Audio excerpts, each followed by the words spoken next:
ನಮ್ಮ ಮನೆ ಸಣ್ಣದೇ ಇದೆ, ಅದರಲ್ಲಿ ನಾವು 2 ಮಂದಿ ಮಕ್ಕಳು ಬೇಕು, ಸ್ವಲ್ಪ ಮನೆಯನ್ನು ದೊಡ್ಡ ಮಾಡಿಕೊಡು, ಈ ಎಲ್ಲ ಕಾರ್ಯ ಇಟ್ಕೊಂಡು ವ್ಯವಸಾಯ ಮಾಡಿದಣ ಇಲ್ಲ.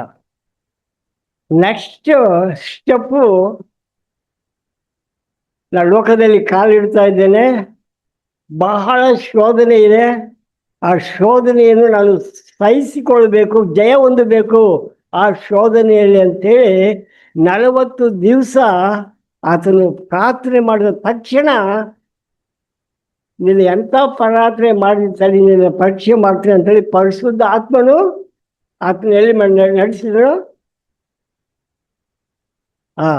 ಅಲ್ಲಿ ಹೋಗಿ ಆತ ಉಪವಾಸ ಇದ್ದನು.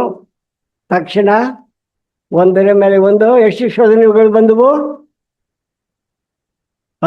ಮಾತಾಡೋಕ್ಕಾಗೋದು. 3 ಶೋಧನೆ ಬಂದು 3 ಶೋಧನೆಯಲ್ಲಿಯೂ ಆತನು ಜಯ ಹೊಂದಿದ್ದಾನೆ.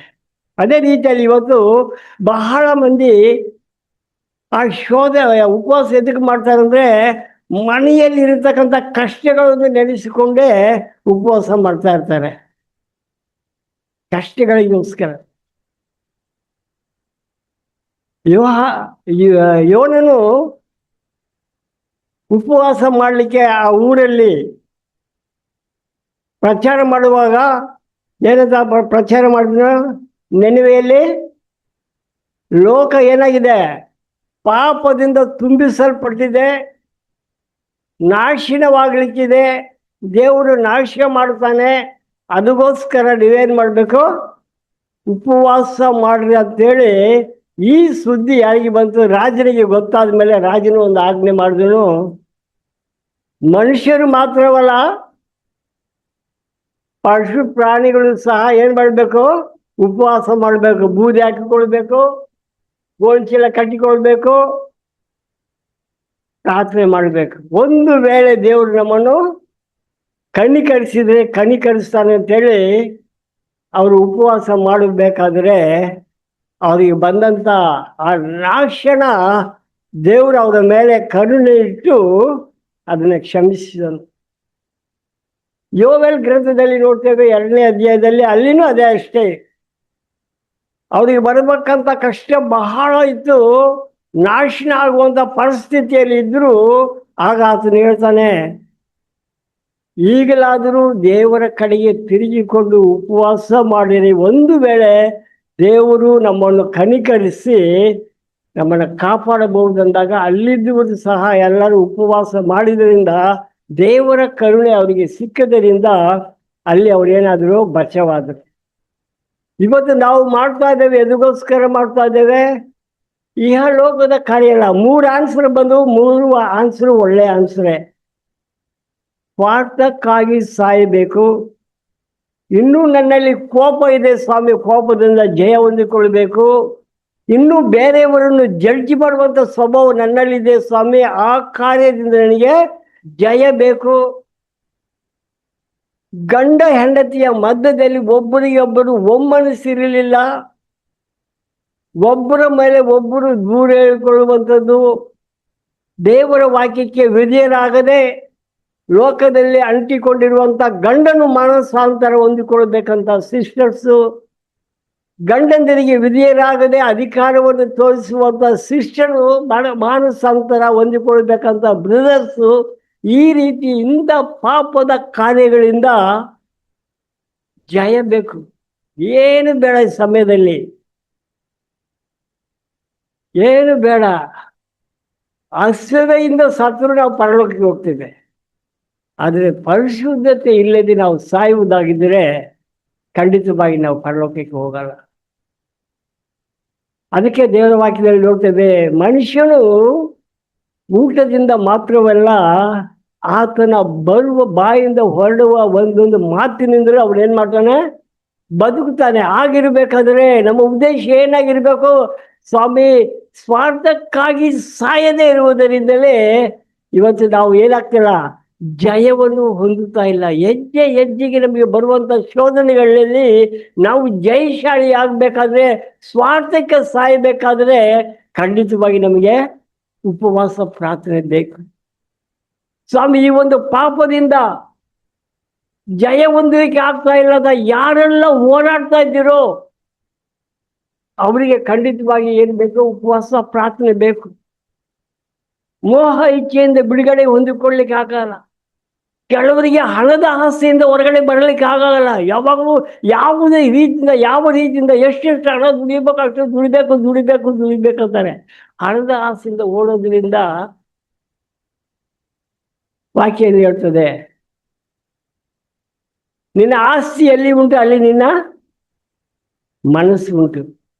ಇವತ್ತು ಆಸ್ತಿಯ ಮೇಲೆ, ಇಹಲೋಕದ ಕಾರ್ಯಗಳ ಮೇಲೆ ಯಾರೆಲ್ಲ ಮನಸ್ಸಿಟ್ಕೊಂಡು ಹೋಗ್ತಾರೋ ಅವ್ರ ಮನಸ್ಸು ಅಲ್ಲೇ ಇರ್ತದೆ ಹೊರತು ದೇವರ ವಾಕ್ಯದ ಮೇಲೆ ಮನಸ್ಸಿರಲ್ಲ, ಪ್ರಾರ್ಥನೆ ಮೇಲೆ ಮನಸ್ಸಿರಲ್ಲ, ಯಾವುದೇ ದೇವರ ವಾಕ್ಯದ ಮೇಲೆ ಮನಸ್ಸಿರಲ್ಲ.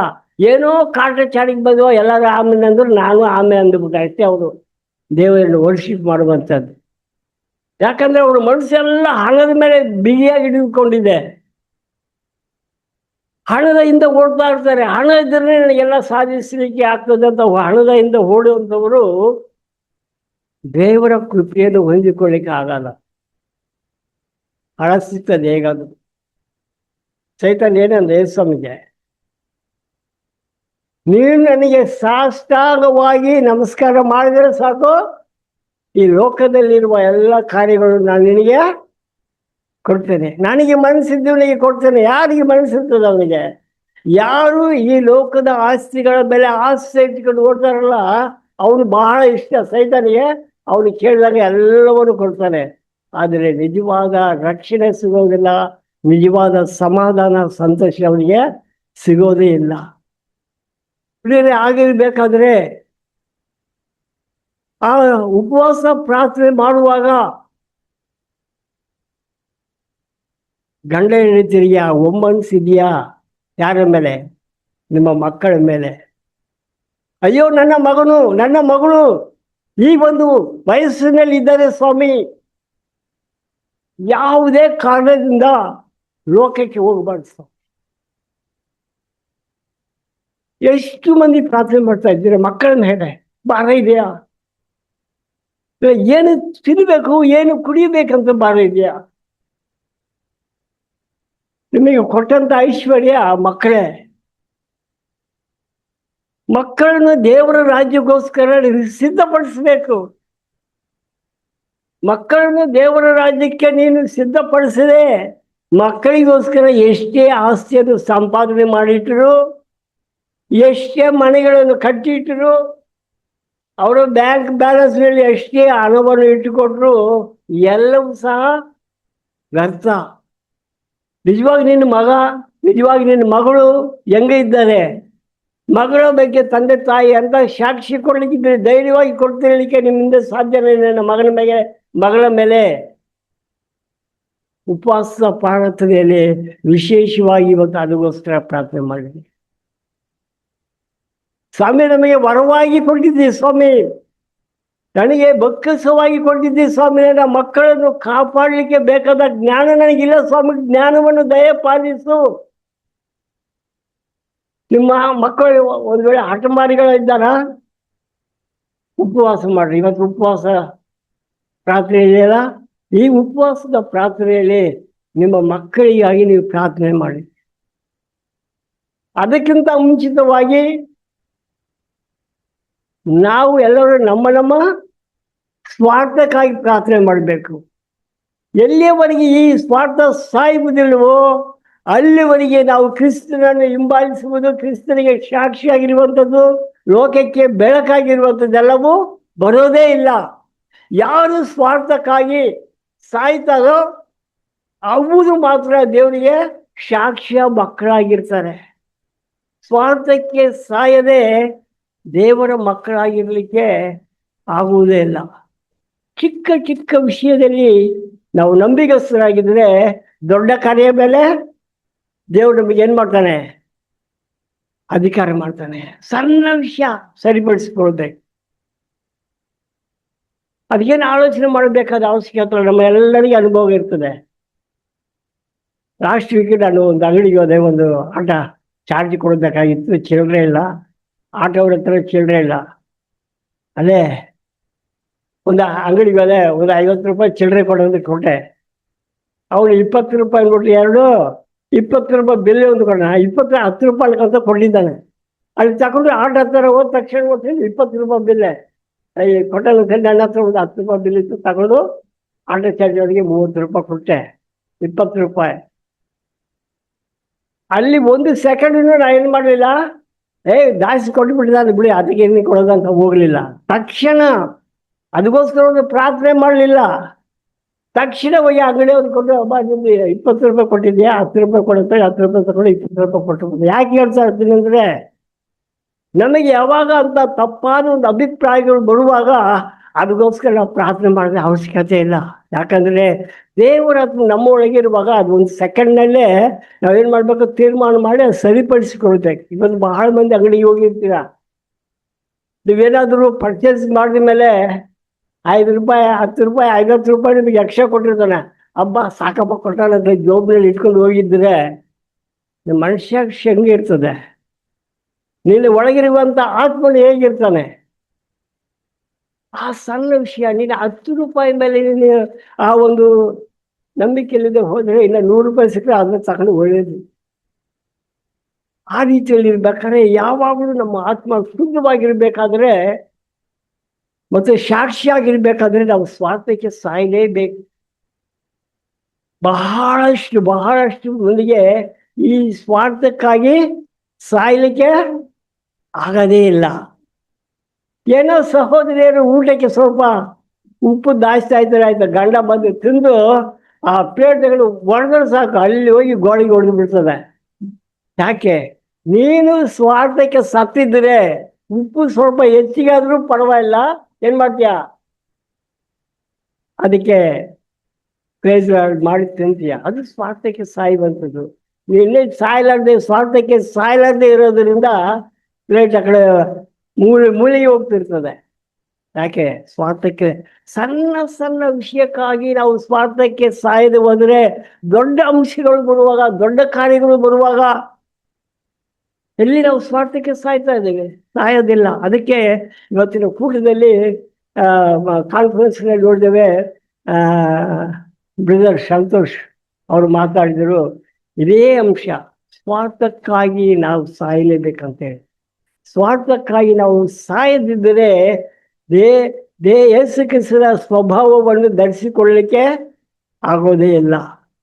ಯೇಸು ಸ್ವಾಮಿ ಜೀವಿಸಿ ತೋರಿಸಿದರು.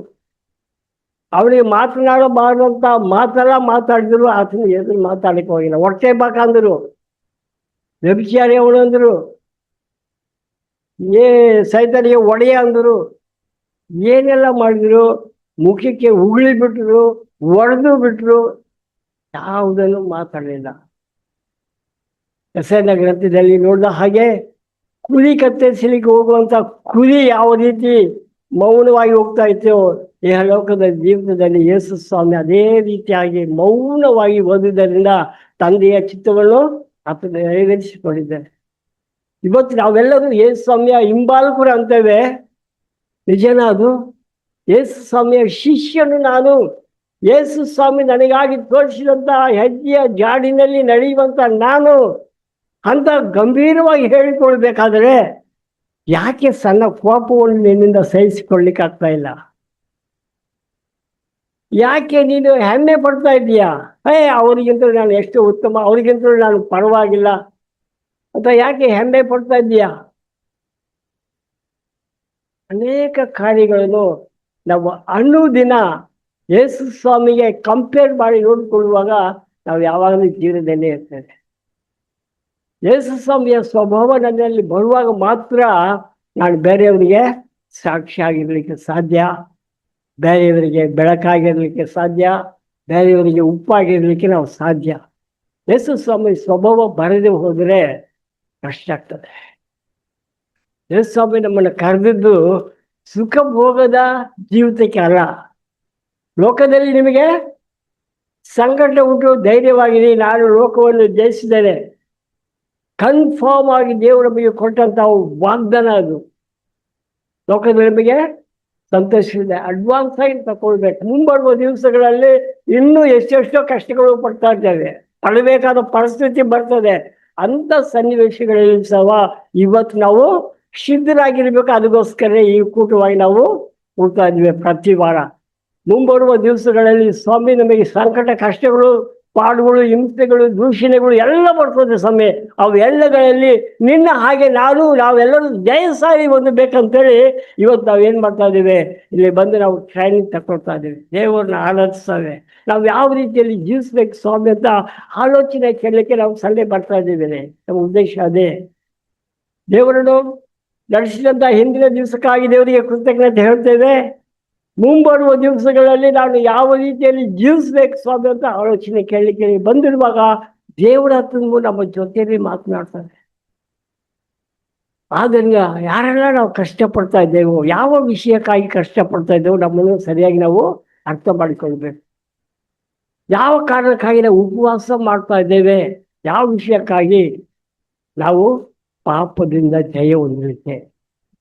ನಮ್ಮ ಕುಟುಂಬದಲ್ಲಿರುವ ಯಾವುದೇ ಒಂದು ಆತ್ಮ ನಾಶವಾಗಿ ಹೋಗದ ಹಾಗೆ ಆ ಆತ್ಮವು ರಕ್ಷಣೆ ಹೊಂದಿಕೊಳ್ಬೇಕಂತಾರೆ. ಗಂಡನು ರಕ್ಷಣೆ ಹೊಂದಿಕೊಳ್ಬೇಕು, ಮಗನೂ ರಕ್ಷಣೆ, ಮಗಳು ರಕ್ಷಣೆ, ಹೆಂಡತಿ ರಕ್ಷಣೆ, ಎಲ್ಲರೂ ರಕ್ಷಣೆ ಆಗಿರ್ಬೇಕು ಸ್ವಾಮಿ. ಯಾರೂ ಸಹ ಕೈ ಬಿಟ್ಟು ಹೋಗಬಾರ್ದು ಉದ್ದೇಶಕ್ಕಾಗಿ ನಾವು ಏನು ಮಾಡಬೇಕು, ಉಪವಾಸ ಮಾಡಬೇಕ್ರಿ. ಉಪವಾಸದಿಂದ ಎಲ್ಲ ನಡೀತದೆ. ಆಗಿರ್ಬೇಕಾದ್ರೆ ದಿವಸ ಮೇಲೆ ಒಂದು ಸಾರಿ ಅಷ್ಟೇ ಯಾರು ಶಾಸ್ತ್ರಿಗಳು ಬಂದು ಯೇಸು ಸ್ವಾಮಿ ಕೇಳ್ತಾರೆ, ಯಾಕೆ ಯೋಹಾನನ ಶಿಷ್ಯರು ಉಪವಾಸ ಮಾಡ್ತಾರೆ, ಫರಿಸಾಯರ ಶಿಷ್ಯರು ಉಪವಾಸ ಮಾಡ್ತಾರೆ, ನಿಮ್ಮ ಶಿಷ್ಯರು ಯಾಕೆ ಉಪವಾಸ ಮಾಡೋದಿಲ್ಲ? ಅವಾಗ ಯೇಸು ಸ್ವಾಮಿ ಹೇಳ್ತಾನೆ, ಮೊದಲಿಗನೇ ಇರುವಾಗ ಅವರು ಯಾಕೆ ಉಪವಾಸ ಇರಬೇಕು? ಅವರು ಉಪವಾಸ ಮಾಡುವಂಥ ಕಾಲ ಬರ್ತದೆ, ಆ ಸಮಯದಲ್ಲಿ ಉಪವಾಸ ಮಾಡ್ತಾರೆ ಅಂತ. ಅಂದರೆ ಅದರ ಅರ್ಥ ಯೇಸು ಸ್ವಾಮಿ ಶಿಷ್ಯರ ಮಧ್ಯದಲ್ಲಿ ಇರಬೇಕಾದ್ರೆ ಅವ್ರಿಗೆ ಏನಿಲ್ಲ, ಏನು ಪ್ರಾಬ್ಲಮ್ ಬಂದರೂ ಯೇಸು ಸ್ವಾಮಿ ಏನು ಮಾಡ್ತಾನೆ, ತಡ್ಕೊಳ್ತಾನೆ. ಆದರೆ ಇವತ್ತು ಯೇಸು ಸ್ವಾಮಿ ಎಲ್ಲ ಪರಲೋಕದಲ್ಲಿ ಇದ್ದಾನೆ, ಆತನ ಆತ್ಮ ಇಲ್ಲಿದೆ. ಈಗ ಏನಾಗ್ತದೆ, ನಮ್ಮಿಂದ ಜೀವಿಸಲಿಕ್ಕೆ ಕಷ್ಟ ಆಗ್ತದೆ. ಅದಕ್ಕೋಸ್ಕರ ಬಲಪಡಿಸುವುದಕ್ಕೋಸ್ಕರ ಇವತ್ತು ನಾವು ಏನು ಮಾಡಬೇಕು, ಉಪವಾಸ ಮಾಡಲೇಬೇಕು. ಎರಡನೇದು ಆತನ ಹೇಳಿದಂಥ ಒಂದು ಕಾರ್ಯ, ಶಿಷ್ಯರು ಬಂದು ಹೇಳ್ತಾರೆ, ಒಂದು ದೆವ್ವ ಬಿಡಿಸ್ಲಿಕ್ಕೆ ಹೋಗ್ತಾರೆ, ಆಗ ಅವರಿಂದ ಬಿಡಿಸ್ಲಿಕ್ಕೆ ಆಗಲ್ಲ. ಆತನ ಬಂದು ಹೇಳ್ತಾನೆ, ನಿಮ್ಮ ಶಿಷ್ಯರ ಹತ್ರ ನಾನು ಕರ್ಕೊಂಡು ಹೋಗಿದ್ದೆ, ನನ್ನ ಮಗನು ಬೆಂಕಿಯಲ್ಲಿ ಬೀಳೋದು, ನೀರಿನಲ್ಲಿ ಬೀಳೋದು, ಹೀಗೆಲ್ಲ ಮಾಡ್ತಾರೆ, ಅವ್ರಿಗೆ ಇದ್ದಂಥ ಸೈತಾನೋ ಬಿಟ್ಟು ಹೋಗ್ತಲ್ಲ ಅಂತ ಹೇಳುವಾಗ ಯೇಸು ಸ್ವಾಮಿ ಅವರ ವಿಷಯದಲ್ಲಿ ದುಃಖ ಪಡ್ತಾರೆ. ಹೌದು, ಯಾಕೆ ಅಲ್ಪ ವಿಶ್ವಾಸಿಗಳೇ ಅಂತಾನೆ. ಕೆಲವೊಂದು ಪಿಶಾಚಿ ಏನಾಗ್ತದೆ, ಉಪವಾಸ ಇಲ್ಲದೆ ಅದು ಒಳ್ಳೆಯದಿಲ್ಲ. ಉಪವಾಸ ಇರುವಾಗ ಸೈತಾನ ಹೋಗ್ತದೆ. ಅದೇ ರೀತಿಯಲ್ಲಿ ನಾವು ಒಂದು ವೇಳೆ ಅಂತಹ ಸೈತಾನ ವಿಷಯವಾಗಿ ನಾವು ಪ್ರಾರ್ಥನೆ ಮಾಡುವಾಗ ಉಪವಾಸ ಬೇಕು. ಮತ್ತು ಕೆಲವೊಂದು ರೋಗಗಳು ಇರ್ತದೆ, ಡಾಕ್ಟರ್ ಹತ್ರ ಎಲ್ಲೆಲ್ಲಿ ಹೋದ್ರೆ ಅದು ಸ್ವಲ್ಪ ಗುಣ ಆಗಲಿಕ್ಕಿಲ್ಲ. ಅಂಥ ರೋಗಗಳು ವಾಸಿ ಆಗಬೇಕಾದ್ರೆ ಅದೇನು ತಪ್ಪೇನಿಲ್ಲ. ಅದಕ್ಕೋಸ್ಕರ ನಾವು ಉಪವಾಸವಾಗಿ ಪ್ರಾರ್ಥನೆ ಮಾಡುವಾಗ ರೋಗವೂ ಸಹ ಏನಾಗ್ತದೆ, ಗುಣ ಆಗ್ತದೆ. ಆಗಿರ್ಬೇಕಾದ್ರೆ ಇಲ್ಲಿಯವರೆಗೆ ನಾವು ಯಾವುದರ ವಿಷಯಕ್ಕಾಗಿ, ಈ ಲೋಕಕ್ಕೆ ಸಂಬಂಧಪಟ್ಟ ವಿಷಯಕ್ಕಾಗಿ ನಾವು ಉಪವಾಸ ಬೇಡ. ಯೇಸು ಸ್ವಾಮಿ ಹೇಳಿದನು, ನೀವು ಏನು ತಿನ್ನಬೇಕು, ಏನು ಕುಡಿಯಬೇಕಂತೇಳಿ ಚಿಂತೆ ಮಾಡಬೇಡ್ರಿ, ಅದೆಲ್ಲ ಲೋಕಸ್ಥರು ಮಾಡ್ತಾ ಇದ್ದಾರೆ, ಲೋಕಸ್ಥರಿಗೆ ಸಂಬಂಧಪಟ್ಟಿದ್ದು. ಆದರೆ ನಿಮಗೆ ಏನೇನು ಬೇಕು ಎಲ್ಲ ನನಗೆ ಗೊತ್ತಿರೋದ್ರಿಂದ ನಾವು ಕೇಳೋದಕ್ಕಿಂತ ಮುಂಚೆ ಅದರಿಗೆಲ್ಲ ಗೊತ್ತಿದೆ. ಆಗಿರ್ಬೇಕಾದ್ರೆ ಲೋಕ ರೀತಿಯ ಜನರ ಹಾಗೆ ನೀವು ಚಿಂತೆ ಮಾಡಬೇಡ್ರಿ ಅಂತ ಹೇಳಿದ್ದಾರೆ. ಆಗಿರ್ಬೇಕಾದ್ರೆ ನಿಜವಾಗ್ಲೂ ನಮ್ಮ ಚಿಂತೆ, ನಮ್ಮ ಉಪವಾಸ ಎದಕ್ಕಾಗಿ ಅಂದರೆ ನಮ್ಮ ಆತ್ಮ ರಕ್ಷಣೆ ಹೊಂದುವುದಕ್ಕೋಸ್ಕರ. ನನ್ನ ಆತ್ಮ ರಕ್ಷಣೆ ಹೊಂದಿಕೊಳ್ಳಬೇಕು, ನನ್ನ ಕುಟುಂಬದಲ್ಲಿರುವ ರಕ್ಷಣೆ ಹೊಂದಿಕೊಳ್ಳಬೇಕು, ನಮ್ಮ ಸಭೆಯಲ್ಲಿ ಇರ್ತಕ್ಕಂಥ ಸಹೋದರರು ರಕ್ಷಣೆ ಹೊಂದಿಕೊಳ್ಳಬೇಕು. ಒಂದು ವೇಳೆ ಲೋಕದಲ್ಲಿ ಆತನಿಂದ ಸೃಷ್ಟಿಸಲ್ಪಟ್ಟಂಥವರು ಆತನು ತಿಳ್ಕೊಳ್ಳದೆ ಇಲ್ಲಂಥವರ ಪ್ರಾಣಕ್ಕಾಗಿ ಸಹ ನಾವೇನು ಮಾಡಬೇಕು, ಪಶ್ಚಾತ್ತಾಪ, ಉಪವಾಸ ಇರಬೇಕು, ಅವ್ರಿಗಾಗಿ ಪ್ರಾರ್ಥನೆ ಬೇಡ. ಆ ರೀತಿಯಲ್ಲಿ ಇರಬೇಕಾದ್ರೆ ನಮ್ಮನ್ನೇ ನಾವು ಪರೀಕ್ಷೆ ಮಾಡಿಕೊಳ್ಳೋಣ ಮತ್ತು ಪ್ರಾರ್ಥನೆ ಮಾಡಿಕೊಳ್ಳೋಣ. ಈ ಸಮಯದಲ್ಲಿ ನಾವೆಲ್ಲರೂ ತಲೆಯನ್ನು ಬಾಗಿಕೊಳ್ಳೋಣ. ಪ್ರೀತಿಯುಳ್ಳ ಸ್ವಾಮಿ, ನಿನ್ನ ಸನ್ನಿಧಾನ ನಮಗೆ ಉತ್ಸಾಹಕರವಾಗಿದೆ ಸ್ವಾಮಿ. ಸ್ವಾಮಿ ಲೋಕದ ಮೇಲೆ ನಾವು ಅಂಟಿಕೊಳ್ಳದೆ ಸ್ವಾಮಿ ನಿನ್ನೆ ನಾವು ಹಾತ್ಕೊಂಡು ಮೇಲಾದ್ಮಗಳನ್ನು ಹುಡುಕುವರಾಗಿರ್ಲಿಕ್ಕೆ ಆಗುವಂತೆ ಸಹಾಯ ಮಾಡು. ನಾವು ಪಶ್ಚಾತ್ತಾಪ ಪಡ್ತಾ ಇದ್ದೇನೆ ಸ್ವಾಮಿ. ನನ್ನ ಮನೆಯಲ್ಲಿರತಕ್ಕಂಥ ಪ್ರತಿಯೊಬ್ಬರು ರಕ್ಷಣೆಯನ್ನು ಕಳೆದುಕೊಳ್ಳಲಾರದೆ ಪಾಪಕ್ಕೆ ಗುಲಾಮರಾಗಿರದ ಹಾಗೆ, ಪಾಪವನ್ನು ಬಿಡಲಿಕ್ಕೆ ಮನಸ್ಸಿಲ್ಲದೆ ಇರುವಂತಹ ಒಬ್ಬೊಬ್ಬ ಸಹೋದರ ಸಹೋದರಿಗಾಗಿ ಪ್ರಾರ್ಥಿಸ್ತಾ ಇದ್ದೇನೆ ಸ್ವಾಮಿ. ಅವರಿಗೆ ಬಿಡುಗಡೆ ಕೊಡಿ ಸ್ವಾಮಿ. ಪಾಪದಿಂದ ಸ್ವಾಮಿ ಕತ್ತಲೆಯಿಂದ ಬೆಳಕಿಗೆ ಬರಲಿಕ್ಕೆ ಆಗುವಂತೆ ನೀನು ಸಹಾಯ ಮಾಡು ಸ್ವಾಮಿ. ನಮ್ಮೆಲ್ಲ ಉದ್ದೇಶ ಸ್ವಾಮಿ ನಿನ್ನ ಹಾಗೆ ನಾವು ಮಾರ್ಪಡಬೇಕು ಸ್ವಾಮಿ. ಸ್ವಾಮಿ ನಮ್ಮ ಸ್ವಾರ್ಥಕ್ಕಾಗಿ ಸತ್ತು ನಿನ್ನ ಸಾರೂಪ್ಯವನ್ನು ನಾವು ಹೊಂದಿಕೊಳ್ಬೇಕು ಸ್ವಾಮಿ. ನಿನ್ನಲ್ಲಿದ್ದಂಥ ಭಾವನೆ ನಮ್ಮೆಲ್ಲರಿಗೆ ಬೇಕು ಸ್ವಾಮಿ. ಆ ಭಾವನೆಯನ್ನು ನಮಗೆ ಅನುಗ್ರಹ ಮಾಡು ಸ್ವಾಮಿ. ಹೌದು ಸ್ವಾಮಿ, ಪ್ರತಿದಿನ ನಿನ್ನ ಸಿಲುಬೆಯನ್ನು ಹೊರಬೇಕಾದರೆ ಖಂಡಿತವಾಗಿ ನಾವು ಉಪವಾಸ ಮಾಡಲೇಬೇಕು ಸ್ವಾಮಿ. ಶಿಲುಬೆಯನ್ನು ಅನುದಿನವೂ ನಾವು ಹೊತ್ತುಕೊಳ್ಳಲಿಕ್ಕೆ ಆಗುವಂತೆ ಸಹಾಯ ಮಾಡು. ಸ್ವಾರ್ಥಕ್ಕೆ ಸಾಯದೆ ನಿನ್ನ ಶಿಲುಬೆಯನ್ನು ಹೊತ್ತುಕೊಳ್ಳಲಿಕ್ಕೆ ನಾವು ಯೋಗ್ಯರೇ ಇಲ್ಲ ಸ್ವಾಮಿ. ನಮಗೆ ಬಲ ಸಾಲದು ಕರ್ತನೆ, ನಮಗೆ ಬಲವನ್ನು ಅನುಗ್ರಹಿಸು. ನಿನ್ನ ಆತ್ಮನಿಂದ ನಮ್ಮೆಲ್ಲರನ್ನ ಅಭಿಷೇಕ ಮಾಡು ಸ್ವಾಮಿ. ಆತ್ಮನ ಸ್ವರಕ್ಕೆ ನಾವು ಕಿವಿಗೊಳ್ಳಲಿಕ್ಕೆ ಆಗುವಂತೆ ಸಹಾಯ ಮಾಡು ಸ್ವಾಮಿ. ಯಾವಾಗೆಲ್ಲ ಆತ್ಮನು ಆ ಮೆಲ್ಲನೆಯ ಸ್ವರದಿಂದ ನಮ್ಮ ಜೊತೆಯಲ್ಲಿ ಮಾತನಾಡ್ತಾನೋ ಅವಾಗೆಲ್ಲದೂ ಸ್ವಾಮಿ ಆತನ ಸ್ವರಕ್ಕೆ ನಾವು ಕಿವಿಗೊಟ್ಟು ವಿಧಿಯರಾಗಲಿಕ್ಕೆ ಆಗುವಂತೆ ಸಹಾಯ ಮಾಡು. ಆತನ ಸ್ವರಕ್ಕೆ ನಾವು ವಿಧಿಯರಾಗುವಾಗಲೆಲ್ಲ ನಮ್ಮ ಹೆಜ್ಜೆ ಬೆಳಕಿನಲ್ಲಿದೆ ಸ್ವಾಮಿ. ಆತನ ಸ್ವರಕ್ಕೆ ನಾವು ಅವಿಧಿಯರಾಗುವಾಗಲೆಲ್ಲ ನಮ್ಮ ಹೆಜ್ಜೆಗಳ ಕತ್ತಲೆಯಲ್ಲಿ ಇರ್ತದೆ ಸ್ವಾಮಿ. ಅಂಥ ಜೀವಿತ ನಮಗೆ ಬೇಡ ಸ್ವಾಮಿ. ನಮ್ಮ ಪ್ರಯತ್ನ ಇಲ್ಲ ಸ್ವಾಮಿ, ನಮ್ಮ ಬಲ ಇಲ್ಲ ಸ್ವಾಮಿ. ಆತ್ಮನ ಬಲದಿಂದಲೇ ನಾವು ಈ ಭೂಮಿಯಲ್ಲಿ ಜಯಶಾಲಿಯಾಗಿ ನಾವು ಜೀವಿಸಲಿಕ್ಕೆ ನಮಗೆ ನೀನು ಸ್ವಾಮಿ ವಾಗ್ದಾನ ಕೊಟ್ಟಿದ್ದಕ್ಕಾಗಿ ನಿನಗೆ ಸ್ತೋತ್ರ ಸ್ವಾಮಿ. ತಪ್ಪಿ ಹೋಗದ ಹಾಗೆ ಯೌವನದ ಸಹೋದರಿಯರು ಸಹೋದರರು ಸ್ವಾಮಿ ಲೋಕದಲ್ಲಿ ಅಂಟಿಕೊಳ್ಳದೆ ಸ್ವಾಮಿ ಲೋಕಕ್ಕೆ ತಕ್ಕ ಹಾಗೆ ಜೀವಿಸದೆ ಕರ್ತನೆ ಅವರನ್ನು ನಿನ್ನ ಹಸ್ತದಲ್ಲಿ ಮುಚ್ಚಿ ಮರೆಸಿಕೊಳ್ಬೇಕಾಗಿ ಬೇಡಿಕೊಳ್ತಾ ಇದ್ದೇವೆ ಸ್ವಾಮಿ. ಕೋಳಿ ತನ್ನ ರೆಕ್ಕೆಗಳಲ್ಲಿ ಯಾವ ರೀತಿ ಸ್ವಾಮಿ ತನ್ನ ಮರಿಗಳನ್ನು ಸ್ವಾಮಿ ಕಾದುಕೊಳ್ತದೋ ಅದೇ ರೀತಿಯಾಗಿ ಇಲ್ಲಿಯವರೆಗೆ ನಮ್ಮನ್ನು ಕಾದುಕೊಂಡು ಬಂದಿದ್ದೀವಿ ಸ್ವಾಮಿ. ನಿನ್ನ ರೆಕ್ಕೆಯ ಅಡಿಯಿಂದ ನಾವು ತಪ್ಪಿಸಿ ಹೊರಗಡೆ ಬಾರದ ಆಗಿರಲಿಕ್ಕೆ ಕಾಪಾಡು ಸ್ವಾಮಿ. ಹೌದು ಸ್ವಾಮಿ, ಆಕಾಶದ ಹಕ್ಕಿಗಳು ಬಂದು ಸ್ವಾಮಿ ಆ ಮರಿಗಳನ್ನು ಹೆಚ್ಚಿ ಹೋಗದಾಗಿದ್ದು ಕಾಪಾಡುವ ಹಾಗೆ ನಮ್ಮ ಕುಟುಂಬದಲ್ಲಿರುವಂಥ ಪ್ರತಿಯೊಂದು ಮಕ್ಕಳನ್ನು ನೀನು ಕಾಪಾಡು ಸ್ವಾಮಿ. ನಿನ್ನ ಹಾದಿಗೆ ಬರಲಿಕ್ಕೆ ಆಗುವಂತೆ ಸಹಾಯ ಮಾಡು. ಮಕ್ಕಳು ತಂದೆ ತಾಯಿಯ ಮಾತುಗಳಿಗೆ ದೇವರ ವಾಕ್ಯಗಳಿಗೆ ವಿಧಿಯರಾಗಲಿಕ್ಕೆ ಆಗುವಂತೆ ಸಹಾಯ ಮಾಡು ಕರ್ತನೆ. ಈ ಸಮಯದಲ್ಲಿ ನಾವು ತಗ್ಗಿಸಿಕೊಳ್ತಾ ಇದ್ದೇವೆ. ನಾವು ಎದಗೋಸ್ಕರ ಸ್ವಾಮಿ ಪ್ರಾರ್ಥಿಸದೆ ಲೋಕದ ಕಾರ್ಯಗೋಸ್ಕರವ ಅಥವಾ ನಿತ್ಯತ್ವದ ಕಾರ್ಯಗೋಸ್ಕರ ಸ್ವಾಮಿ ನಿನ್ನ ಸಾರೂಪ್ಯವನ್ನು ನಾವು ಪಡೆದುಕೊಳ್ಳಿಕ್ಕೆ ಆಗುವಂತೆ ಸಹಾಯ ಮಾಡು ಸ್ವಾಮಿ. ಇಲ್ಲಿಯವರೆಗೆ ನಮ್ಮನ್ನು ದಾರಿ ನಡೆಸಿಕೊಂಡು ಬಂದಿದ್ದೀವಿ ಸ್ವಾಮಿ. ನಮ್ಮ ಉಪವಾಸ ಪ್ರಾರ್ಥನೆ, ಪ್ರತಿಯೊಂದು ಉಪವಾಸ ಪ್ರಾರ್ಥನೆಯಲ್ಲಿ ನಾವು ನಮ್ಮ ಜೀವಿತದಲ್ಲಿ ಒಂದು ಬದಲಾವಣೆಯನ್ನು ಕಂಡುಕೊಳ್ಬೇಕು ಸ್ವಾಮಿ. ಹೆಸರಿಗಾಗಿ ನಾವು ಇರದೇ ಕರ್ತನೆ ನಿನ್ನಿಂದ ಬಲವನ್ನು ಹೊಂದಿಕೊಳ್ಳಲಿಕ್ಕೆ ನೀನು ನಮಗೆ ಮಾದರಿಯಾಗಿದ್ದೀವಿ ಸ್ವಾಮಿ. ನೀನು ಉಪವಾಸ ಇದ್ದ ಮೇಲೆ ಸೈತನ್ನ ಶೋಧನೆಯನ್ನು ಯಾವ ರೀತಿಯಾಗಿ ದೇವರ ವಾಕ್ಯದಿಂದಲೇ ನೀನು ಜಯ ಹೊಂದಿದ್ದೀಯೋ ಅದೇ ಪ್ರಕಾರವಾಗಿ ಸ್ವಾಮಿ ನಿನ್ನ ವಾಕ್ಯಗಳು ನಮ್ಮ ಹೃದಯದಲ್ಲಿರುವಾಗ ಅದೇ ವಾಕ್ಯದ ಮೂಲಕವಾಗಿ ಸ್ವಾಮಿ ಸೈತನ್ನ ಗೆಲ್ಲಲಿಕ್ಕೆ ನೀನು ಸಹಾಯ ಮಾಡ್ತೀಯ. ಅದಕ್ಕಾಗಿ ನಿನಗೆ ಸ್ತೋತ್ರ. ಹೌದು ಸ್ವಾಮಿ, ಇಲ್ಲಿವರೆಗೆ ನಡೆಸಿಕೊಟ್ಟಿದ್ದಿ.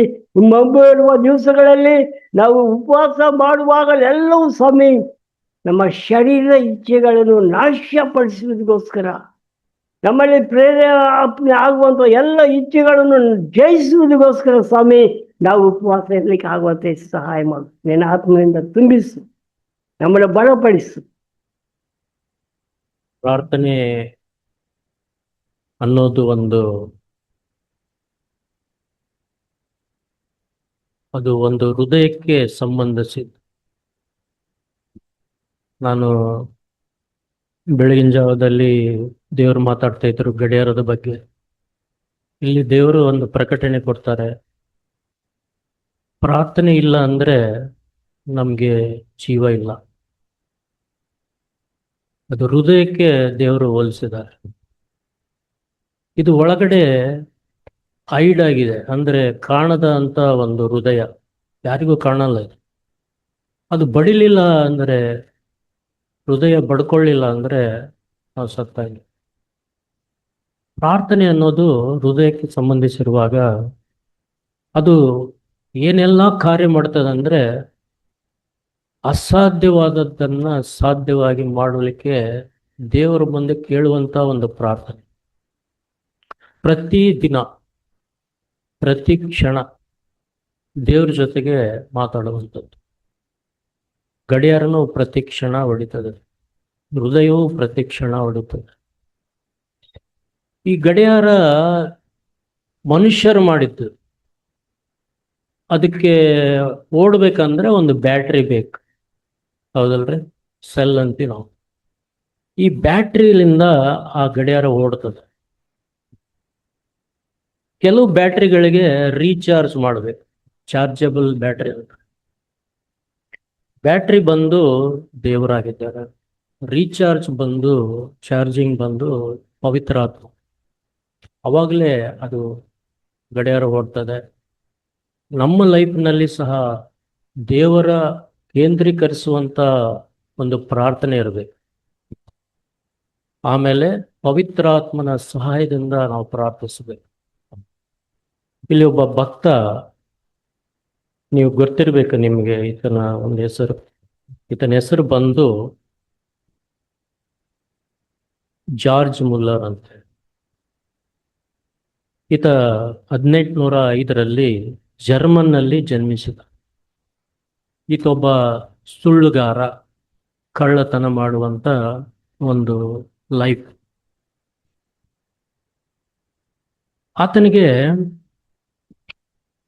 ಒಬ್ಬ ಸ್ನೇಹಿತ ಸಿಕ್ಕಿದ ಮೇಲೆ ಆ ಸ್ನೇಹಿತ, ಏ ಬಾರಪ್ಪ ದೋಸ್ತ, ನಾವು ಅಲ್ಲಿ ಒಂದು ಪ್ರಾರ್ಥನಾ ಕೂಟ ನಡೀತದೆ, ಅಲ್ಲಿ ಹೋಗೋಣ ಅಂತ ಕರ್ಕೊಂಡು ಹೋದ. ಇವನಿಗೆ ಅಲ್ಲಿ ಏನಾದರೂ ಒಂದು ಕಳ್ಳತನ ಸಿಗ್ಬೋದು, ಏನೋ ಸಿಗ್ಬೋದು ಅಂತ ಒಂದು ಆಲೋಚನೆಯಲ್ಲಿ, ಅಂತ ಒಂದು ಮೆಂಟಾಲಿಟಿಯಲ್ಲಿ ಹೋದ. ಯಾರನ್ನಾರು ಮೋಸ ಮಾಡ್ಬೋದು. ಹಾಗೆ ಅವನ್ನ ತೆಗೆದುಕೊಂಡು ಹೋದ. ಅಲ್ಲಿ ಅನೇಕರು ಸಭೆಯಲ್ಲಿ, ಅಂದ್ರೆ ಚರ್ಚ್ನಲ್ಲಿ ಕಣ್ಣೀರಿಂದ ಪ್ರಾರ್ಥನೆ ಮಾಡ್ತಾರೆ. ಕಣ್ಣೀರಿಂದ ಮೊರೆ ಇಡ್ತಾ ಇದ್ರು, ಕಣ್ಣೀರಿಂದ ಪ್ರಾರ್ಥಿಸ್ತಾ. ಅದನ್ನೆಲ್ಲ ಅವನು ಗಮನಿಸ್ತಾ ಇದ್ದ. ಗಮನಿಸಿ ನೋಡಿದ, ಅನುಭವಿಸಿದ. ಅವರ ಹೃದಯದ ಭಾರ ಅವನಿಗೆ ಒಂದೊಂದೇ ಸ್ವಲ್ಪ ಸ್ವಲ್ಪ ಅರ್ಥ ಆಗ್ತಾ ಹೋದ್. ಯಾಕೆ ಇಷ್ಟು ಜನ ಈ ತರ ಮಾಡ್ತಾರೆ ಅಂತೇಳಿ ಅವನ ಹೃದಯದಲ್ಲಿರುವಂತ ಪ್ರತಿಯೊಂದು ಹೊರಗಡೆ ಬಂದ್ಬಿಡ್ತದೆ. ಅವರು ಒಳಗಡೆ ಏನೆಲ್ಲ ಕಾರ್ಯಗಳು, ಹೊಲಸಾದ ಕಾರ್ಯಗಳಿದಾವೆ, ಪಾಪದ ಜೀವಿತ ಇರ್ಬೋದು, ಕಳ್ಳತನ, ಸುಳ್ಳು ಹೇಳೋದು, ಮೋಸ, ವಂಚನೆ, ಅನೇಕ ಕಾರ್ಯಗಳನ್ನು ಮಾಡ್ತಾ ಇದೆ. ಇಲ್ಲಿ ಚರ್ಚಿಗೆ ಬಂದ ತಕ್ಷಣ ಅವ್ರು ಮಾಡುವಂತ ಪ್ರಾರ್ಥನೆಯಲ್ಲಿ ಅವನಿಗೆ ಹೃದಯದಲ್ಲಿ ಒಂದು ಕಾರ್ಯ ನಡೀತು. ದೇವರು ಕಾರ್ಯ ಮಾಡಿದ. ಈ ಮೊಬ್ಬಾಗಿರುವಂತ ಹೃದಯವನ್ನ, ಕಣ್ಣಿಗೆ ಕಾಣದಂತ ಒಂದು ದೇವರ ಕಾಣಿಸಲಾರದಂತ ಒಂದು ಜೀವಿತವನ್ನ ಅವನಿಗೆ ಅಲ್ಲಿ ಕಣ್ಣುಗಳು ತೆರೆಯಲ್ಪಟ್ಟು, ಮನೋನೇತರಗಳು. ಅವಾಗ ಅವನ ಒಂದು ಲೈಫ್ ಚೇಂಜ್ ಆಯ್ತು. ಕಳ್ಳನಾಗಿದ್ದನಲ್ಲ ಅವನು, ಅಲ್ಲಿ ಲೈಫ್ ಚೇಂಜ್ ಆಗಿ ದೇವರಿಗೆ ಒಪ್ಪಿಸ್ಕೊಟ್ನಂತೆ, ಬದಲಾಗಿ ಬಿಡ್ತಂತೆ. ಅವನು ಒಂದು ತೀರ್ಮಾನ ತೆಗೆದುಕೊಂಡ. ನೋಡಿ ಎಷ್ಟು ಒಂದು ಅದ್ಭುತ. ನಾವು ಪ್ರಾರ್ಥನೆ ಮಾಡ್ತೀವಿ, will receive the all answers, ಎಲ್ಲ ಉತ್ತರಗಳು ತಗೊಂತೀವಿ. ಸ್ಟಾರ್ಟಿಂಗ್ ಹೇಳಿದ್ರು ಬ್ರದರ್, ಯಾವ್ದು ಉದ್ದೇಶಕ್ಕಾಗಿ ನೀವು ಬಂದಿರಿ ಅಂತ ಬ್ರದರ್ ಲೂಕಸ್ ಎನ್ಕರೇಜ್ ಮಾಡ್ತಾ ಇದ್ರು. ಯಾವ ಉದ್ದೇಶಕ್ಕೆ ಬಂದಿರಿ? ಯೇಸು ಸ್ವಾಮಿಯ ಬಗ್ಗೆನೂ ಹೇಳಿದರು. ಅದಕ್ಕಾಗಿ ಮಾಡಿದ್ದಾರೆ ಅವರು? ಇಲ್ಲ. ಯೇಸು ಸ್ವಾಮಿ ಪ್ರಾರ್ಥನೆ, ತಂದೆ ನಾನು ಎಲ್ಲಿಗೆ ಹೋಗ್ಬೇಕು, ನಿನ್ನ ಚಿತ್ತ ನಿನ್ನ ಚಿತ್ತ ಮಾಡೋದೇ ನನ್ನ ಕೆಲಸ, ನೀನೇನು ಹೇಳ್ತೀಯೋ ಅದೇ ನಾನು ಮಾಡಬೇಕು ಅಂತ ಯೇಸು ಸ್ವಾಮಿ. ಅದನ್ನ ನಮಗೆ ಪ್ರಾರಂಭದಲ್ಲಿ ದೇವರು ತಿಳಿಸ್ಕೊಟ್ರು.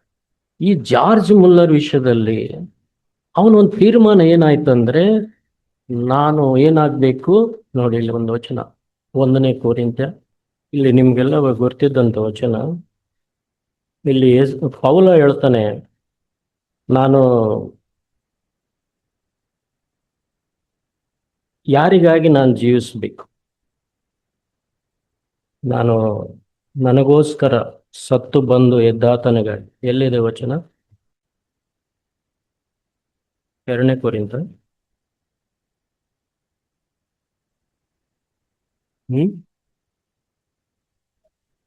2 ಕೊರಿಂಥ 5:14-15. ಕ್ರಿಸ್ತನ ಪ್ರೀತಿಯು ನಮಗೆ ಒತ್ತಾಯ ಮಾಡುತ್ತದೆ, ಎಲ್ಲರಿಗೋಸ್ಕರ ಒಬ್ಬನು ಸತ್ತದ್ದರಿಂದ ಎಲ್ಲರೂ ಸತ್ತದ್ದಾಯ್ತೆಂದು ನಿಶ್ಚಯಿಸಿಕೊಂಡೆವು. ನೋಡಿ, ಅವನಿಗೆ ಆ ಪಾಪದ ಅರಿವು ಬಂತು. ಯಾರಿಗೆ? ಜಾರ್ಜ್ ಮುಲ್ಲರ್ಗೆ. ಅದಕ್ಕೆ ನಮ್ಮ ಪಾಪದ ಅರಿವು ಬರಬೇಕು. ಅರಿವು ಬರಲಾರ್ದನೆ ಯಾಕೆ ನಾವು ಯೇಸು ಸ್ವಾಮಿ ಸತ್ರು, ಆತನ ಪ್ರೀತಿ ಯಾವುದಕ್ಕಾಗಿ ನಮ್ಮನ್ನು ಒತ್ತಾಯ ಮಾಡುತ್ತೆ? ಯಾಕೆ ಯೇಸು ಸ್ವಾಮಿ ಎಲ್ಲರಿಗೋಸ್ಕರ ಸಾಯ್ಬೇಕಾಯ್ತು? ಅಲ್ಲಿ 15ನೇ ವಚನ ಹೇಳ್ತಾನೆ, ಜೀವಿಸುವವರು ಇನ್ನು ಮೇಲೆ ತಮಗಾಗಿ ಜೀವಿಸದೆ ತಮಗೋಸ್ಕರ ಸತ್ತು ಎದ್ದು ಬಂದಾತನಿಗಾಗಿ ಜೀವಿಸಬೇಕಂತಲೇ ಆತನು ಎಲ್ಲರಿಗೋಸ್ಕರ ಸತ್ತನು. ಅದನ್ನ ಜಾರ್ಜ್ ಮುಲ್ಲರ್ ತಿಳ್ಕೊಂಡ್ರು. ಅವಾಗ ಅವನು, ಸ್ವಾಮಿ ನಾನು ನಿನಗೋಸ್ಕರ ಜೀವಿಸ್ಬೇಕು, ಯೇಸು ಸ್ವಾಮಿ ಹತ್ರ ಕಮಿಟ್ಮೆಂಟ್ ಮಾಡ್ಕೊಂಡ, ಒಡಂಬಡಿಕೆ ಮಾಡ್ಕೊಂಡು. ಇವತ್ತು ನಾವು ಒಡಂಬಡಿಕೆ ಮಾಡಿದ್ದೀವಿ ದೀಕ್ಷಾ ಸ್ನಾನ ಸಮಯದಲ್ಲಿ. ನಾನು ನಂಬಿದ್ದೀನಿ ಸ್ವಾಮಿ, ನಾನು ನಿನಗೋಸ್ಕರ ಜೀವಿಸ್ತೀನಿ, ನೀನು ನನ್ನ ರಕ್ಷಕ, ನಿನ್ನ ಪ್ರಕಟಣೆ ಮಾಡ್ತೀನಿ, ನಾನು ನಿನ್ನ ಮರಣ ಪುನರುತ್ಥಾನ ಇರುವವರೆಗೂ ಅಂತೇಳಿ ನಾವು ಪ್ರಮಾಣ ಮಾಡ್ತೀವಿ. ಇವನು ಜೀವಿಸ್ಲಿಕ್ಕೆ ಸ್ಟಾರ್ಟ್ ಮಾಡಿದ. ಆತನ ಲೈಫ್ ನೀವು ಆಮೇಲೆ ಓದ್ಕೊಡ್ರಿ. ಒಬ್ಬ ಕ್ರಿಸ್ತನ ಸೇವಕನಾಗಿ ಹೊರಗಡೆ ಬಂದ. ಎಷ್ಟು ಬದಲಾವಣೆ! ಇದು ಬದಲಾವಣೆ ಆಗೋದು ಬಹಳ ಮುಖ್ಯ. ಪ್ರಾರ್ಥನೆ ಉದ್ದೇಶಗಳಿಗಾಗಿ ಒಂದು ಉದ್ದೇಶ ಇಟ್ಟುಕೊಂಡು ನಾವು ಬಂದಿದ್ದೀವಿ. ಎಷ್ಟು ಜನ ಉಪವಾಸ ಇದ್ದೀರಿ ಅನ್ನೋದು ನನಗೆ ಬೇಕಾಗಿಲ್ಲ. ಯೇಸು ಸ್ವಾಮಿ ಹೇಳಿದ್ದಾರೆ, ಉಪವಾಸ ಇನ್ನೊಬ್ಬರಿಗೆ ಗೊತ್ತಾಗ್ಬಾರ್ದು. ಅದು ಬಹಳ ಮುಖ್ಯ. ಅದು ರಹಸ್ಯವಾಗಿ ದೇವರಿಗೂ ನನಗೂ ಇರುವಂತ ಉಪವಾಸ. ಯಾಕೆ ಅಂದ್ರೆ ನನ್ನ ಶರೀರ ಕಂಟ್ರೋಲ್ನಲ್ಲಿ ಬರಲ್ಲ, ಈ ಬಾಡಿ ಮಾಂಸ ನನ್ನ ಕಂಟ್ರೋಲೇ ಬರಲ್ಲ. ಅದಕ್ಕೆ ಉಪವಾಸ ಇರಬೇಕು. ಉಪವಾಸ ಇದ್ದು ಕಣ್ಣೀರಿಂದ ನಾನು ಮೊಣಕಾಲೂರಿ ಪ್ರಾರ್ಥಿಸುವಾಗ, ರಹಸ್ಯವಾಗಿ ಪ್ರಾರ್ಥಿಸುವಾಗ, ಒಂದು ಕೋಣೆಯಲ್ಲಿ ಪ್ರಾರ್ಥಿಸುವಾಗ, ಎಲ್ಲರ ಜೊತೆಗೆ ಪ್ರಾರ್ಥಿಸುವಾಗ, ಸಭೆ ಜೊತೆಗೆ ಪ್ರಾರ್ಥಿಸುವಾಗ ದೇವರೆಲ್ಲರ ಪ್ರಾರ್ಥನೆಯನ್ನು ಕೇಳ್ತಾರೆ. ನೆಹೆಮ್ಯ ಅಂತ ಒಬ್ಬ ಭಕ್ತ, ಹಳೆ ಒಡಂಬಡಿಕೆ, ಪೌಳಿ ಗೋಡೆಗಳು ಹೊಡೆದೋಗಿದ್ದಾವ ಅಂತೇಳಿ ಅವನಿಗೊಂದು ಸುದ್ದಿ ಬಂತು. ಎಜ್ರ ಆದಮೇಲೆ ಬರ್ತಾನೆ, ಅವನಿಗೊಂದು ಸುದ್ದಿ ಬಂತು. ಅವನು ಫಸ್ಟ್ ಮಾಡಿದ್ದೇನಂದ್ರೆ ಉಪವಾಸ. ನೀವು ಹೋದ್ರಿ ನೆಹೆಮ್ಯ ಪುಸ್ತಕ, ಫಸ್ಟ್ ಅವನು ಕೆಲಸ ಮಾಡಿದ್ದು ಉಪವಾಸ. ದೇವರ ಹತ್ರ ಹೋದ. ಪೌಳಿ ಗೋಡೆಗಳನ್ನ ಕಟ್ಟಬೇಕಂತ ಹೋಗಿರ್ಲಿಲ್ಲ ಅವನು.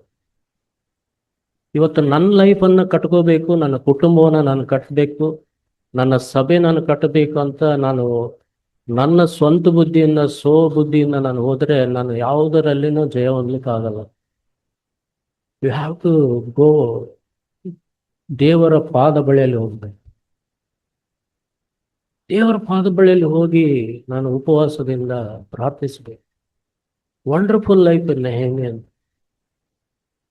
ಪ್ರಾರ್ಥಿಸಿ ಕಣ್ಣೀರಿಂದ ಪಾಪಗಳನ್ನು ಅರಿಕೆ ಮಾಡ್ತಾ ಇದ್ದಾನೆ.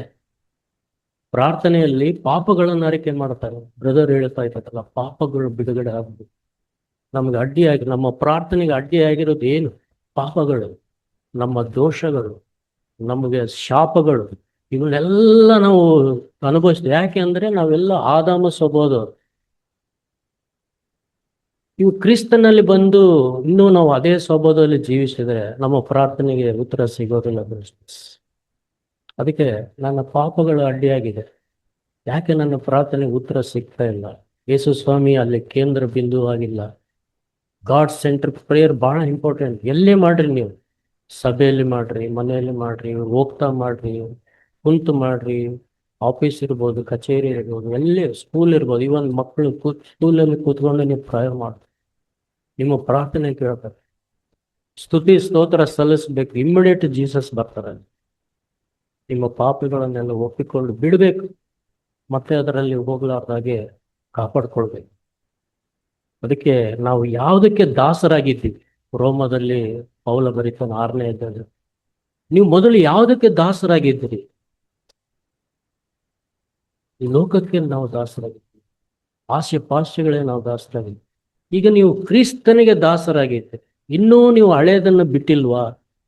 ಇನ್ನೂ ಹಳೆಯದರಲ್ಲೇ ನೀವು ಜೀವಿಸ್ತಾ ಇದ್ದೀರ ಅಂತ ಪೌಲ ಬರೀತಾರೆ. ಆ ಪಾಪ ಏನಾಗಿದೆ? ಮರಣಕ್ಕೆ ನಡೆಸುತ್ತದೆ, ಅದು ಸಂಬಳ ಕೊಡ್ತದೆ. ನೋಡಿ ಇಲ್ಲಿ ಅದು ವಚನ ಓದ್ಬಿಡೋಣ.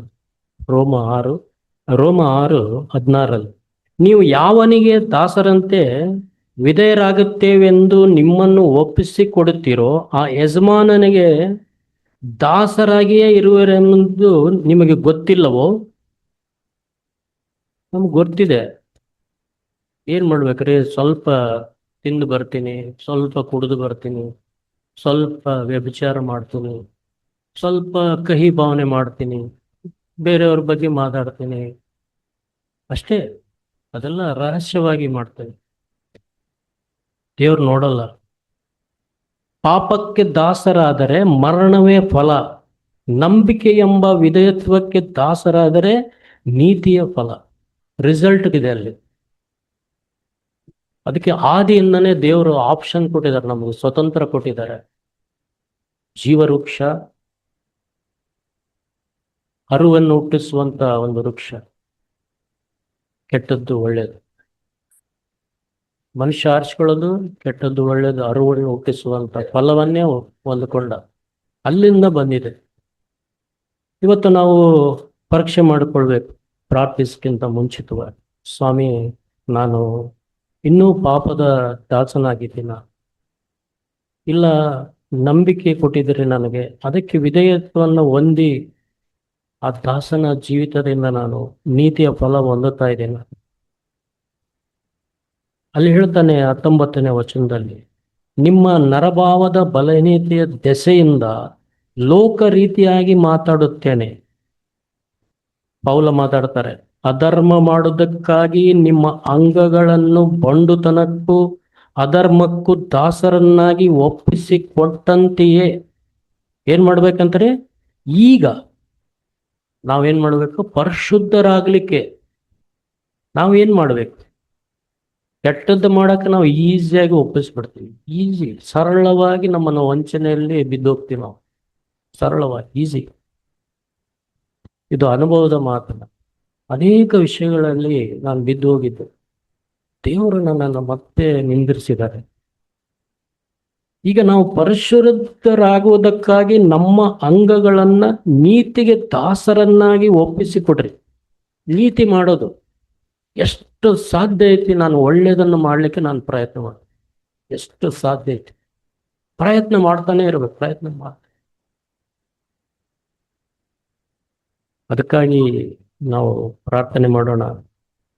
ಜಯ ಹೊಂದಲಿಕ್ಕೆ ಕೀರ್ತನೆಗಾರ ಹೇಳ್ತಾನೆ 119, ನಾವೆಲ್ಲರೂ ನಿಂತುಕೊಳ್ಳೋಣ. ಪಾಪದಿಂದ ಬಿಡುಗಡೆ ಹೊಂದಲಿಕ್ಕೆ, ಜಯಿಸ್ಲಿಕ್ಕೆ ಪ್ರಾರ್ಥನೆ ಮಾಡೋಣ. 119ನೇ ಕೀರ್ತನೆಯಲ್ಲಿ ನಾವೆಲ್ಲರೂ ಸೇರಿ ಪ್ರಾರ್ಥನೆ ಮಾಡೋಣ. ಯಾರ ಬಾಯಿಗೆ ಮುಚ್ಚದಂತೆ ಪವಿತ್ರಾತ್ಮನ ಸಹಾಯದಿಂದ ಕರ್ತನಾದ ಯೇಸು ನಮ್ಮ ಮಧ್ಯದಲ್ಲಿ ಇದ್ದಾರೆ. ಅವರು ನಮ್ಮ ಪ್ರಾರ್ಥನೆ ಕೇಳ್ತಾರೆ. ನಿಮಗೆ ಏನೆಲ್ಲ ಉದ್ದೇಶಗಳನ್ನು ಇಟ್ಟುಕೊಂಡು ಬಂದಿದ್ದೀರೋ ಆ ಉದ್ದೇಶಗಳನ್ನು ದೇವರಿಗೆ ಒಪ್ಪಿಸಿರಿ. ಪಾಪದ ಜೀವಿತ ಮೊದಲನೇ ಒಂದು ಉದ್ದೇಶ, ನನ್ನ ಒಂದು ಎನ್ಕರೇಜ್ಮೆಂಟ್ ಏನಂದ್ರೆ, ಪಾಪದಿಂದ ನಾನು ಬಿಡುಗಡೆ ಹೊಂದಬೇಕು. 119:10 ಕೀರ್ತನೆಗಾರ ಬರೀತಾನೆ, ನಾನು ಪೂರ್ಣ ಮನಸ್ಸಿನಿಂದ ನಿನ್ನನ್ನು ಹುಡುಕುತ್ತೇನೆ, ನಿನ್ನ ಆಜ್ಞೆಗಳಿಗೆ ತಪ್ಪಿ ಹೋಗದಂತೆ ನನ್ನನ್ನು ಕಾಯಿ. ನಿನಗೆ ವಿರೋಧವಾಗಿ ಪಾಪ ಮಾಡದಂತೆ ನಿನ್ನ ನುಡಿಗಳನ್ನು ನನ್ನ ಹೃದಯದಲ್ಲಿ ಇಟ್ಟುಕೊಂಡಿದ್ದೇನೆ. ನಾವು ಹೇಳೋಣ, ಸ್ವಾಮಿ ನಾನು ಪೂರ್ಣ ಮನಸ್ಸಿನಿಂದ ನಿನ್ನನ್ನು ನಾನು ಹುಡುಕ್ತೇನೆ, ಅಂದರೆ ಪ್ರೀತಿ ಮಾಡುತ್ತೇನೆ ಅಂತ ಅದರ ಅರ್ಥ. ನಿನ್ನ ಆಜ್ಞೆಗಳು ಕೈಗೊಂಡು ಅನುಸರಿಸುವಂಥದ್ದು, ಪ್ರೀತಿಸುವಂಥದ್ದು. ಅದಕ್ಕೆ ನನ್ನನ್ನು ನಾನು ಮಾಡ್ತೇನೆ, ಅದು ನನ್ನ ಕಾಯಿ. ಅಂದರೆ ನನ್ನನ್ನು ಕಾಪಾಡು, ನನ್ನ ಹೃದಯ ಕಾಪಾಡು, ನನ್ನ ಆತ್ಮ ಕಾಪಾಡು, ನನ್ನ ಕುಟುಂಬ ಕಾಪಾಡು, ಪಾಪದಲ್ಲಿ ಬೀಳದ ಹಾಗೆ ನನಗೆ ಸಹಾಯ ಮಾಡು. 11ನೇ ವಚನದ, ನಿನಗೆ ವಿರೋಧವಾಗಿ ಪಾಪ ಮಾಡ, ದೇವರಿಗೆ ವಿರೋಧವಾಗಿ ಪಾಪ ಮಾಡದಂತೆ ನಿನ್ನ ನುಡಿಗಳನ್ನ, ಕರ್ತನ ಮಾತುಗಳನ್ನ, ವಾಕ್ಯಗಳನ್ನ ನನ್ನ ಹೃದಯದಲ್ಲಿ ಬಚ್ಚಿಟ್ಕೊಳ್ಳಿಕ್ಕೆ ದೇವ ನೀನು ಸಹ ಬಚ್ಚಿಟ್ಕೊಳ್ಳಿ. ಯಾವಾಗ ನೀವು ಬಚ್ಚಿಟ್ಕೊಳ್ತಿರೋ ಅವಾಗ ಶೋಧನೆ ಪ್ರಾರಂಭದಲ್ಲಿ ಲೂಕಸ್ ಹೇಳ್ತಾ ಇದ್ದಾರೆ. ಎಸ್ ಸ್ವಾಮಿಗೆ ಶೋಧನೆಗಳು ಬಂದು ಯಾವುದರಿಂದ ಜಯಿಸಿದ್ರು? ಅವ ಕರ್ತನ ಮಾತುಗಳಿಂದ ಜಯಿಸಿ, ಪ್ರವಾದನ ಮಾತುಗಳಿಂದ ಜಯಿಸಿ. ಪ್ರವಾದಿಗಳು ಮಾತಾಡಿದಂಥ ಒಂದೊಂದು ಮಾತುಗಳು, ಧರ್ಮಶಾಸ್ತ್ರದಲ್ಲಿ ಬರೆದಂಥ ಮಾತುಗಳಿಂದನೇ ಸೈತಾನ್ ಜೊತೆಗೆ ಹೋರಾಡಿದರು. ಇವತ್ತು ಆ ರೀತಿ ಜೀವಿಸಲಿಕ್ಕೆ ನಮ್ಮ ಹೃದಯಗಳಲ್ಲಿ ಸಂಪೂರ್ಣವಾಗಿ ದೇವರು ಗೊತ್ತಿಸ್ತಾರೆ. ನಾವೆಲ್ಲರೂ ಸೇರಿ ಒಟ್ಟಾಗಿ ಏಕಕಾಲದಲ್ಲಿ ದೇವರನ್ನ ಕೇಳೋಣ, ಪ್ರಾರ್ಥಿಸೋಣ. ನಮ್ಮ ಪಾಪದ ಜೀವಿತವನ್ನ, ಇಡನ್ ಲೈಫ್ನಲ್ಲಿ, ರಹಸ್ಯ ಜೀವಿತದಲ್ಲಿ ನೀವೆಲ್ಲ ದೇವರಿಗೆ ವಿರೋಧವಾಗಿ ಮಾಡಿದಂಥ ಕಾರ್ಯಗಳನ್ನು, ಸುಳ್ಳು ಹೇಳುವಂಥದ್ದು, ಕಹಿ ಭಾವನೆ, ಬೇರೆಯವರ ಬಗ್ಗೆ ಮಾತಾಡುವಂಥದ್ದು, ಅನೇಕ ವಿಷಯದಲ್ಲಿ ಆಸೆ ಪಾಸೆಗಳಲ್ಲಿ ಬಿದ್ದುವಂಥ, ಹಣದ ವಿಷಯದಲ್ಲಿ ನಂಬಿಗಸ್ತರಾಗಿ ಇರಲಾರದಂಥ ಜೀವಿತ, ಎಂಥ ಎಲ್ಲ ಕಾರ್ಯಗಳಲ್ಲಿ ನಾವು ಇರುವಾಗ ಅದನ್ನು ಸಂಪೂರ್ಣವಾಗಿ ದೇವರು ಒಪ್ಪಿಸುವ ದೇವರ ಸಾಲ ಪ್ರಾರ್ಥಿಸಿಕೊಳ್ಳೋಣ. ಪರಲೋಕದ ತಂದೆಯಾದ ದೇವರೇ, ನಿಮಗೆ ಸ್ತೋತ್ರ ದೇವ, ಸ್ತೋತ್ರ ತಂದೆ. Thank you lord. ನಮ್ಮ ಹೃದಯಗಳನ್ನು ಬಲ್ಲಂತ ದೇವರಾಗಿದ್ದೀರಿ, ನಮ್ಮ ಆಲೋಚನೆಗಳನ್ನು ಬಲ್ಲಂತ ದೇವರೇ. ನಾನು ಎಲ್ಲಿ ನಿಂತುಕೊಳ್ಳುತ್ತೇನೆ, ಎಲ್ಲಿ ಕೂತ್ಕೊಳ್ಳುತ್ತೇನೆ, ಎಲ್ಲಿ ಹೋಗ್ತೇನೆ, ಎಲ್ಲಿ ಬರ್ತೇನೆ, ಪ್ರತಿಯೊಂದು ನಿಮಗೆ ಬಯಲಾಗಿರುವಂತಾಗಿದೆ ಸ್ವಾಮಿ. ರಹಸ್ಯವಾಗಿರುವಂಥದ್ದು ಯಾವುದಿಲ್ಲ ಸ್ವಾಮಿ. ನಾನು ರಹಸ್ಯ ಜೀವಿತದಲ್ಲಿ ನಂಬಿಗಸ್ತನಾಗಿರದೆ ಜೀವಿಸಿದ್ದೀನಿ ಸ್ವಾಮಿ. ನನ್ನ ಮೇಲೆ ಕನಿಕರಿಸ್ರಿ, ನನ್ನ ಮೇಲೆ ದಯ ತೋರಿಸ್ರಿ. ನಾನು ಎಲ್ಲ ಪಾಪಗಳನ್ನು ಒಪ್ಪಿಕೊಳ್ತಾ ಇದ್ದೀನಿ ಸ್ವಾಮಿ. ನನ್ನ ಸಹೋದರಿ ಬಗ್ಗೆ ನಾನು ಮಾತಾಡಿದ್ದೀನಿ ಸ್ವಾಮಿ. ಕಹಿ ಭಾವನೆಯಿಂದ ಇದ್ದೀನಿ ಸ್ವಾಮಿ. ಸಿಟ್ಟಿನಲ್ಲಿದ್ದೀನಿ ಸ್ವಾಮಿ. ಬೇರೆಯವರ ವಿಷಯದಲ್ಲಿ ತಲೆ ಹಾಕ್ತಾ ಇದ್ದೀನಿ ಸ್ವಾಮಿ. ಕುಟುಂಬಗಳಲ್ಲಿ ನಾನು ತಲೆ ಹಾಕ್ತಾ ಇದ್ದೀನಿ ಸ್ವಾಮಿ. ನನ್ನ ನೆರೆಯವರನ್ನ ಪ್ರೀತಿಸಿದಂಥ ಜೀವಿತ ಇದೆ ಸ್ವಾಮಿ. ಹಿಂಸಿಸುವಂಥ ಜೀವಿತ ಇದೆ ಸ್ವಾಮಿ. ಮಾತಿನಲ್ಲೇ ಮಾತಾಡುವಂಥ ಜೀವಿತ ಇದೆ ಸ್ವಾಮಿ. ನನಗೆ ಬಿಡುಗಡೆ ಕೊಡಿ, ನನ್ನನ್ನು ಅದರಿಂದ ಬಿಡುಗಡೆ ಕೊಡಿ ಸ್ವಾಮಿ. ನನ್ನನ್ನು ಕನಿಕರಿಸ್ರಿ, ದಯ ತೋರಿಸ್ರಿ ಸ್ವಾಮಿ. ದೇವಾ, ನೀನು ಎಂಥ ಒಳ್ಳೆ ದೇವರಾಗಿದ್ದೀರಿ ಸ್ವಾಮಿ. ನಮ್ಮನ್ನು ಕನಿಕರಿಸು, ಪಾಪದಿಂದ ಬಿಡಿಸಿ ರಕ್ಷಿಸುವಂತ ದೇವ್ರು ನೀವು ಆಗಿದ್ದೀರಿ. Thank you father lord. Thank you lord. Thank you.